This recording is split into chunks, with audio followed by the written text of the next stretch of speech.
watching Business Trends Today exclusively on ASBN. Great businesses often begin by solving a real problem. For one dentist, that problem came from years of hearing the same questions from patients who couldn't find oral care products they truly trusted. Instead of accepting the status quo, he turned decades of clinical experience into a mission-driven consumer brand that's challenging the way people think about oral health. Joining us today is Dr. Kami Haas, who's the CEO and founder of SuperMouth. Also co-founder and lead dentist at the Super Dentist, one of Southern California's largest dental practices. And he's also the #1 best-selling author of If Your Mouth Could Talk. Welcome, Dr. Haas. I'm looking forward to today's interview. I even flossed for you, knowing that you were going to be on today. So thank you for making me do that. That means so much. That means so much to me. I really appreciate it. Thanks so much for that wonderful introduction. I'm really glad to be here to discuss this important topic. Good. Isn't it true, though, that every time I sit down in the dentist's office, they'll say, are you flossing? I'm like, kind of, sometimes, maybe, and right? And you know that's a #1 lie that patients tell doctors is about how much they floss. That's exactly right. So whatever you tell your doctor, your dentist, they'll just cut it in half, and maybe we're close to how much you floss. My gums are bleeding the day before the appointment, right? I'm like, I've got to do this. I've got to do this. Anyway. Since when I was a kid, I just played the piano like half an hour before my piano lessons. Right, so of course, my instructor knew it. So believe me, your dentist will know that you're not flossing because your gums are bleeding, they're swollen, all that stuff. That's right. We try.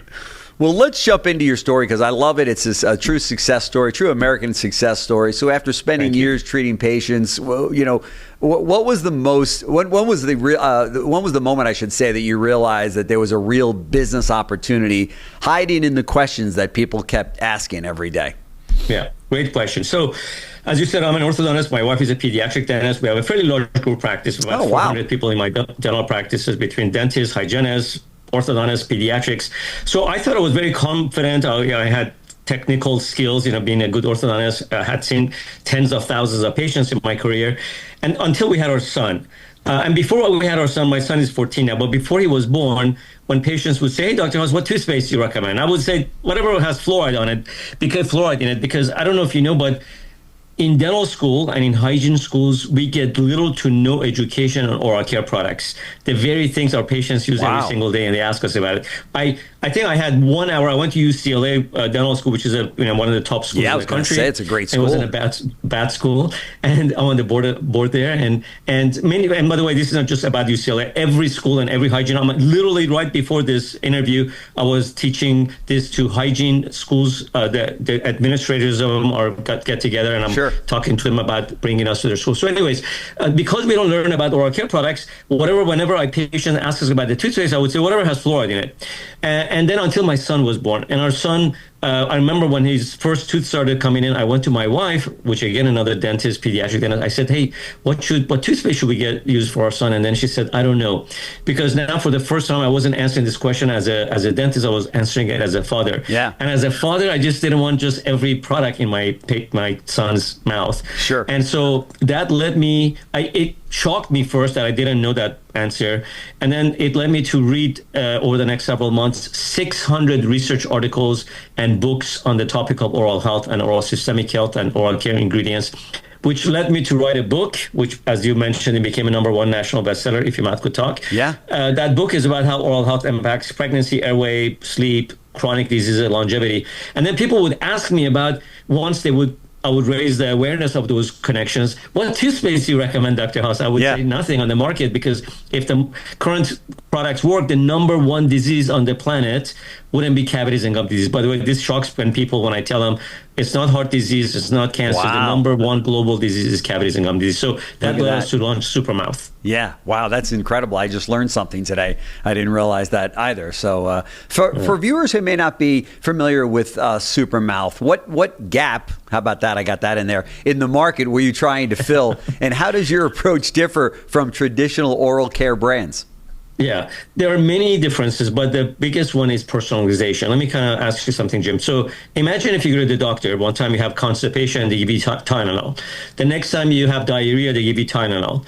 The next time you have herpes, they give you Tylenol. The next time you have diabetes, they give you Tylenol. The next time you have Alzheimer's. This is our solution with oral care. We give everybody fluoride. And I'm not, by the way, pro-fluoride, anti-fluoride. We have fluoride in some of our products. Yeah. We don't have them in certain ones. That's just, you can't treat an oral ecosystem with one single ingredient. Right. And that's the way oral diseases have been dealt with, and the result is a disaster. I'm ashamed and embarrassed to say that my profession owns the number one disease on the planet, cavities for kids and gum disease for adults. And so our approach is personalization. We provide the right ingredients for the right person. For example, if you have braces, the highest risk for those is these white spots that you get in your teeth called decalcifications. Yep. On the other hand, if you're pregnant, you get gingivitis, which is gum inflammation. They have nothing to do with each other. We can't give the same toothpaste and mouthwash to these two scenarios, and yet we do with generic brands. And that's what really makes our SuperMouth so different. We personalize oral care products for different ages and stages and risk factors.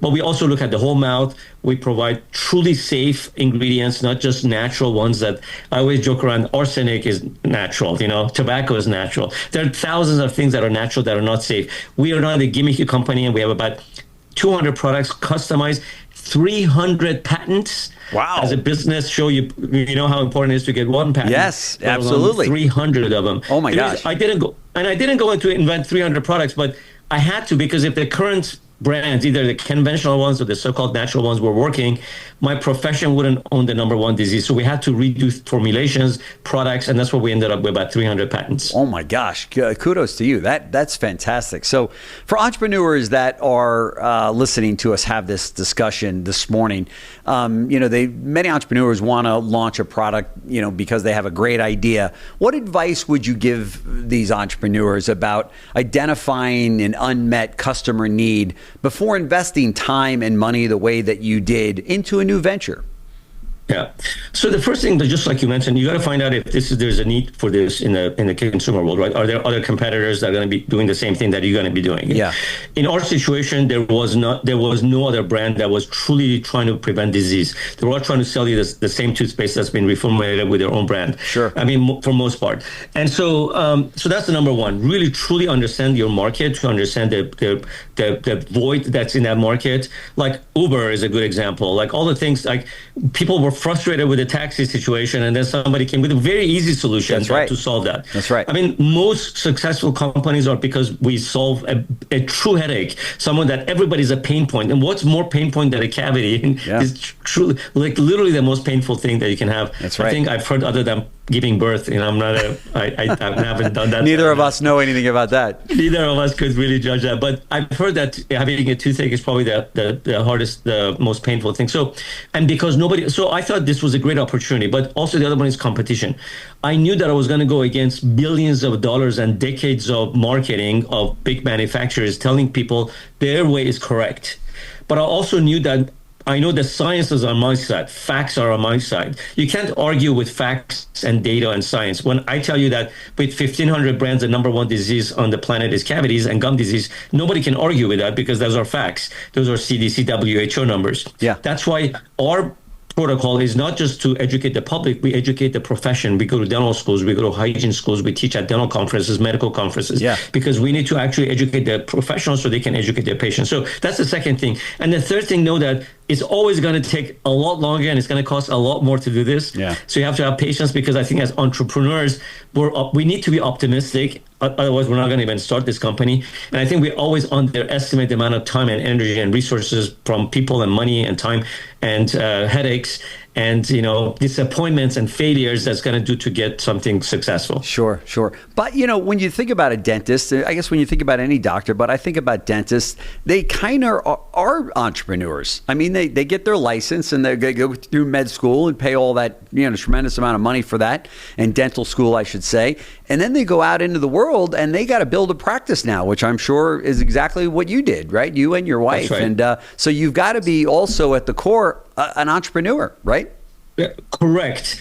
You should be, but most aren't. Yeah. On the medical side, unfortunately, there's a lot of group practices and hospitals, and it's very less and less likely that you're going to have you end up your own medical office. Yeah. On the dental side, that trend is also coming. When I graduated, almost everybody, just like you said, they had their own dental practices.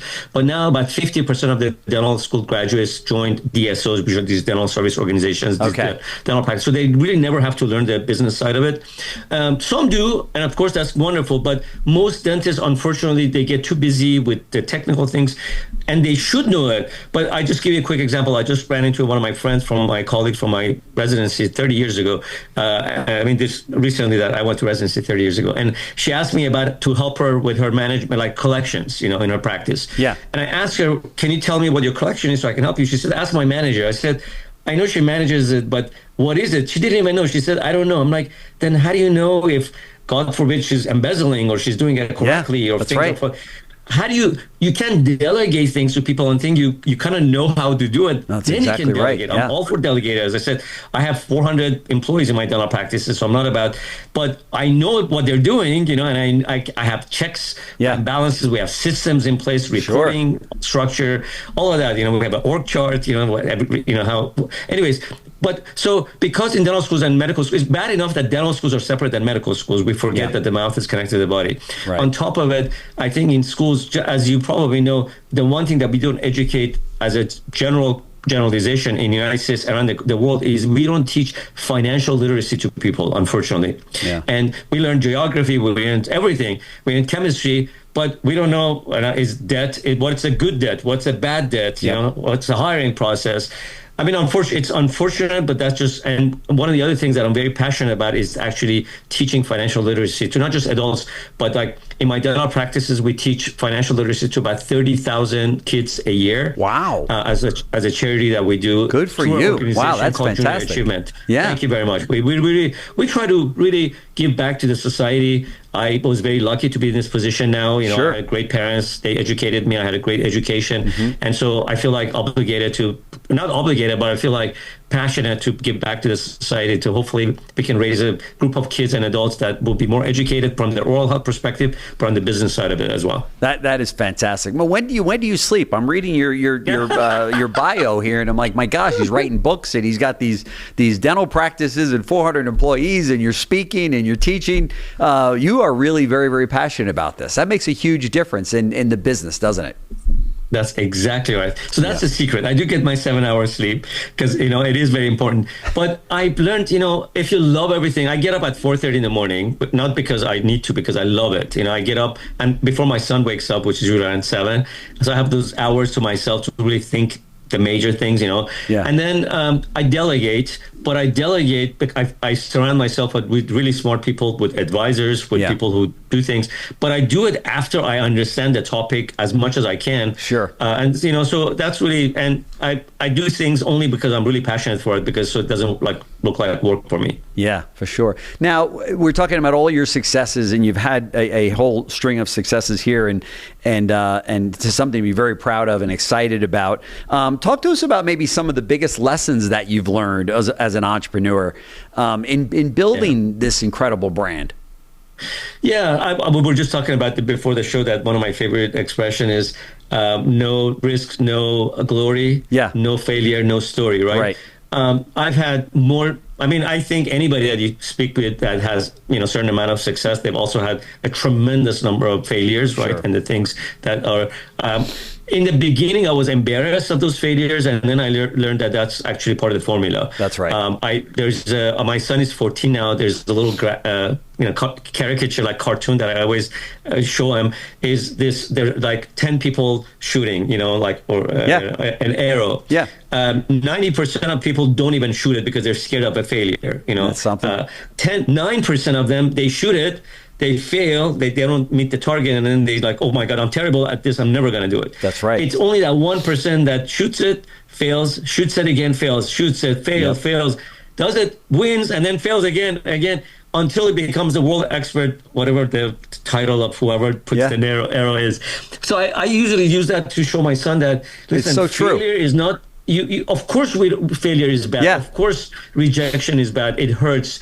You're devastated, sometimes for days, sometimes for weeks, sometimes for years. But at some point, you got to dust it off, and get up and look in the mirror and say, I'm going to do it again. That's right. Because the only time you truly fail long term is when you stop attempting it, right? I agree. Because otherwise, it was just a roadblock. That's right. To the final success. I interviewed a very successful businessman like yourself, an entrepreneur, built incredible brands.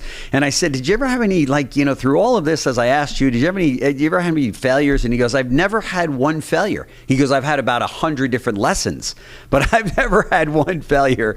Exactly. And that's so true, isn't it? That's everything's a lesson. Answer. Yeah. That's true.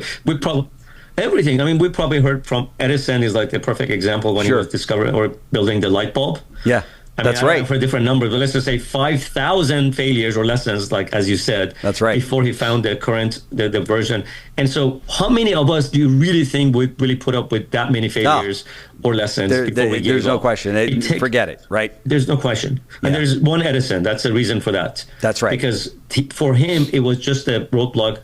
Everyone that he figured this is the one that's not going to work. Let me find another way until he found a way. Look, that's changed the world, right? Light bulbs. So that's just an example. But Elon Musk, I mean, look at Steve Jobs. He was fired from his own company. I kind of feel like, honestly, the bigger the failure, the more that becomes ammunition for you to become It's that fuel that we want as entrepreneurs that drives us, right? That's right. To say we'll show them. Right. So tell me in the end of the segment here, and I appreciate all the time you've given us. What does the end look like? What is the final play here for your company? Is it to just continue to grow this brand with other products and services? Because as you know, once you gain the trust of that consumer that says, "Hey, I really like SuperMouth and I really like everything that goes along with it," then it goes into could be other household products, could be other types of things. We're showing them on the screen right now. You've got toothbrushes and toothpaste and all the different types of things. But then maybe, now all of a sudden that consumer feels very good about you and your product and says, what else does Dr. Kami have for me, right? Okay, great question. But so our mission at SuperMouth is not to just sell products. Mm-hmm. It's to fix the number one disease on the planet. Okay. I'm hoping that can be done during my lifetime, but I doubt it. So I don't have any plans right now to get into other areas because really my experience, I always tell I always joke around with my friends and my wife, I really know one thing really good, and that's the mouth. I do have some other businesses like commercial real estate and pharma, but really the one that I'm really passionate about is the mouth. And so because the number one global disease, including the United States, is oral disease, I'm really determined to spend all of my energy and resources on SuperMouth to make sure that we address this disease because nobody else does it. Nobody else seems to care as far as some of the other brands. But the good news, Jim, is when I talk to American Dental Association, when I talk to dental school deans, to hygienists, to dentists across the country at conferences, every single person, the physicians and dentists, they want this done. And I love it. We're trying to build an army right now. So we're trying to build an army of passionate people that understand the importance of oral health, how it connects to every part of our life, from our mental health, our professional successes, personal successes, longevity. And they're trying to help us get this. If I can accomplish even a small part of this in my lifetime, I'll be very, very happy when I'm at the final curtain, as, there you go. As our singer would used to say it. That's right. Even heart disease is can be tracked back to gum disease and dental, right? 100%. Yeah. In fact, I'm a spokesperson for American Heart Association, and not because I called them. They contacted me last year, and they said, 2 years ago, I don't remember, but they said, "Hey, Dr. Haas, we see you speak at dental conferences about oral systemic health, and we would love for you," because they understand oral health is important to heart health, and pregnancy health, and Alzheimer's, and diabetes, and longevity. I mean, everything, literally everything, because your mouth is the open. It's not just that it's connected to your body. Yeah. Everything that goes through your body goes through your mouth first. So that's why the American Heart Association approached me and said, "Hey, would you like to be our spokesperson as well?" And I said, "I'd love to do it because I already speak about this topic." So that's great. I do speak on different topics, and the message really should be left that we're not just fixing cavities and gum disease, we're reducing the risk of heart disease, Alzheimer's, diabetes, not by our products. That's not what I'm saying. I'm saying oral health in general. Sure. Oral health is such an important thing. We should not just think it's a cavity or bad breath or some discolored doesn't teeth. Stop there. It's linked to everything in our lives. Yeah, that's only the beginning for sure.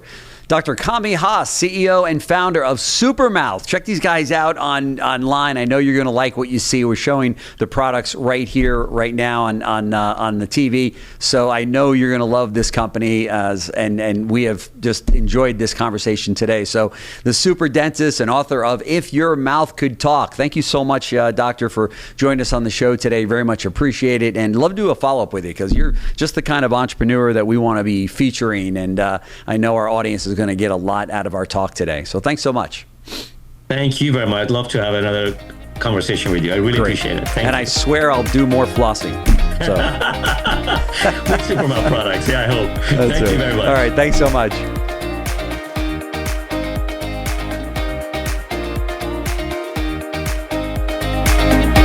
Thanks for watching Business Trends Today exclusively on ASBN.